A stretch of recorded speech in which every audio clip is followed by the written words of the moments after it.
जय श्री राम बंधुओं, जय श्री हनुमान। आज मैं आपको सुनाने जा रहा हूं जो 49 रोज पिछले साल 49 रोज सुंदर कांड पढ़ने का एक अनोखा और अद्भुत अनुभव। जो वह सुंदर कांड 49 रोज पढ़ने से मेरे जिंदगी में किस प्रकार का उथल पथल और किस प्रकार की हनुमान जी की चहलकदमी हुई थी। बंधुओं, जो भी बताने जा रहा हूं मैं अपने चैनल पर, वह एक मेरा अनुभव है और इस अनुभव को आज तक मैं अपने चैनल पर शायद नहीं रखा हूं।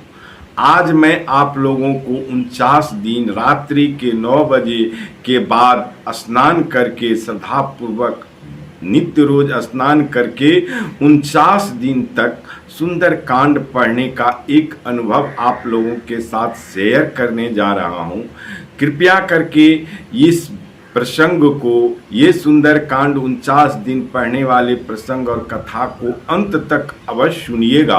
और सुनने से पहले मैं ब्रजेश पाठक आप तमाम श्री हनुमान जी के भक्तगणों का, प्रभु श्री राम के भक्तों का अपने YouTube चैनल पर हार्दिक स्वागत करता हूं और एक निवेदन करता हूं कि पहली बार यदि चैनल पर विजिट किए हैं तो कृपया करके चैनल को सब्सक्राइब कर लें और बेल आइकन को प्रेस करके ऑल पर सेट कर लें और कमेंट में प्रभु श्री राम का नाम, जय श्री राम अवश्य लिखें। और बंधुओं, चलिए चलते हैं उसी प्रसंग पर जो सुंदर कांड 49 रोज तक लगातार पढ़ने से क्या सब मेरे ऊपर बीता। ध्यान से सुनिएगा बंधुओं। मैं ऐसे ही क्या कहता है आपको, मैं भी एक भक्ति चैन मैंने क्या कहता करते करते पिछले साल लगभग ऐसे ही श्री राम भद्राचार्य का मैं प्रवचन और मैंने क्या कहता प्रवचन नहीं कहिए, सत्संग अपने YouTube पर ही सुना और मैंने ये संकल्प ले लिया कि जो नहीं, मुझे सुंदर कांड पाठ 9 बजे रात्रि के बाद बोले थे, तो 9 बजे रात्रि के बाद मैं भी एकदम स्नान करके रात्रि को और क्या कहता 1 अगस्त से चालू किया था और मैंने पिछले साल पढ़ना चालू किया और श्री हनुमान जी को पढ़ाना शुरू किया। सब रोजों की तरह मैं अपना क्या कहता सारे काम करके 9 बजे रात को एक फिक्स कर दिए थे जो 9 बजे रात पर आसन ग्रहण करना है और हनुमान जी को सुंदर कांड की पाठ सुनाना है। जब भी मैं आता था तो हमारा नित्य क्रिया बन गया था 49 रोज का। तो उत्साहित तो धीरे धीरे उत्साह तो खत्म हो जाती, 1 रोज 2 रोज 3 रोज 4 रोज इस तरह से करते करते मैं करते चला जा रहा था। मुझे 35 दिन तक ऐसा कुछ नहीं लगा जो हम में क्या कहता है जो कुछ घबराहट हो, किसी प्रकार की कुछ हो। लेकिन बंधुओं ध्यान दीजिएगा, 41वें दिन बीतने के बाद जो मेरे साथ होने लगा, यानी ये कहिए जब 45वां दिन हुआ मेरा, 45वें दिन तक मेरा एकदम लग रहा था जैसे कि जो मेरे अंदर एक तरह से समझिए तो सद्गुण वाली ऊर्जा और शांति, घर शांत, एकदम वातावरण शांत, न कोई कलह न कोई कुछ, लग रहा था जैसे सुंदर ही सुंदर होते जा रहा है और बड़ी ही मन उमंग से भरा जा रहा था। गहराई में डूबते डूबते बंधुओं में जब 45वें दिन पर गया तो अचानक से 45वें दिन मेरे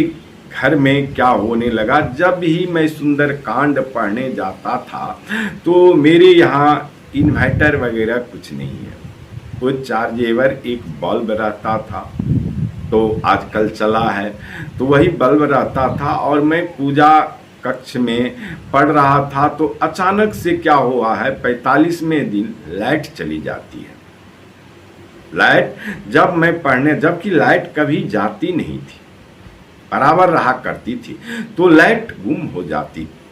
जब ही हम सुंदरकांड पढ़ने आते थे तो लाइट कटती जाती थी। लाइट कट जाती थी तो चार्जेबल बल्ब रहता था तो उससे मेरा काम चल जाता था और दूर में लाइट रहने के कारण मैं मोबाइल भी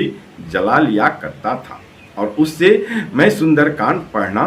चालू जारी रखे थे। जारी रखने के बाद उस रोज क्या हुआ, लाइट गई तो लोग नॉर्मल रूप से लिए, जो अरे चलो भाई लाइट कटी है फिर आ जाएंगी, नॉर्मल में हम लोग लिए और हमारी पत्नी भी नॉर्मल में ली। उसके बाद ठीक दूसरे रोज यही कहानी फिर से होती है, जो लाइट चली जाती है जब मैं सुंदरकांड पढ़ने आया। तो उस रोज क्या हुआ, फर्स्ट रोज तो ऐसे आनन फानन में कुछ हुआ, दूसरे रोज 46वें रोज ये घटना होती है जो सिर्फ व सिर्फ मेरे घर की बत्ती गुम होती है और सबके घर में लाइट थी और मेरे घर में लाइट बुझ जाती है। तो चारों बगल देख करके लाइट एक ऐसा माने क्या कहता है, अनुभव तो आपको भी होगा, जो चारों तरफ लाइट है मेरे घर में क्यों नहीं है, या तो तार में गड़बड़ी हो गई या फ्यूज मेरा उड़ गया या कुछ न कुछ मेरे घर में फॉल्ट आ गया, ऐसा अनुमान ले करके ये लोग क्या कहता है जो बोली जो चलो कुछ न कुछ फॉल्ट हो गया होगा, उठेंगे तो देखेंगे। फिर कुछ देर के बाद जब सुंदरकांड पाठ हो गया तो उसके बाद लाइट जलने लगी तो आश्चर्यजनक बात 46वें दिन ये हुआ, 47वें दिन भी यही कहानी हुआ तो आश्चर्यजनक लगा। तो इन्होंने क्या किया, एक मेरा भाई है उस जानकार है इस बारे में, छोटा भाई है उनको जानकारी है लाइन के बारे में, तारों के बारे में, वायरिंग के बारे में, उन्हें बुला करके रखी थी जो आज लाइट जाएगा तो देखेंगे। 48वें दिन जब देखा तो पूरा तार को चेक किया गया मोबाइल जला करके, तो कहीं तार में कोई फॉल्ट नहीं मिला, कहीं से कोई फॉल्ट नहीं मिला। इस वजह से और इन लोगों का मन का जो है शंका जो बढ़ते गया, जो आखिर हो क्या रहा है। और मेरे अंदर में तो खुशी हो रही थी जो शायद मेरे प्रभु श्री हनुमान जी आ रहे हैं और वो अंधेरे में आना चाहते हैं। मेरे अंदर एक तरह से ये उमंग हो रहा था जो कुछ न कुछ प्रभु की ही कृपा है जो ये सब हो रहा है। 49वें रोज बंधुओं सब कुछ ठीक ठाक रहा, लेकिन उस रोज एक तरह से 49वें रोज आप कहिए तो समझ लीजिए जो घर की एक अजीब करकराहट थी, एक अजीब तरह की सुगंध थी और वह न तो अगरबत्ती की सुगंध थी और न ही लग रहा था, जो वह सुगंध जो था एक अजीब सा सुगंध, अजीब सा माने क्या कहता सुगंध आ रहा था। और एक अजीब माने मैं 49वें रोज एक अजीब तरह की एक नीलांबर टाइप का समझिए, जो आँख के सामने यदि आप बंद करते हैं आँख और ज्ञान चक्र के पास देखते हैं, ऐसा अनुभव होता था जो वैसे ही लग रहे थे जो हमारे अगल बगल में आभास होता था जो कोई शक्तिशाली व्यक्ति खड़े हैं। और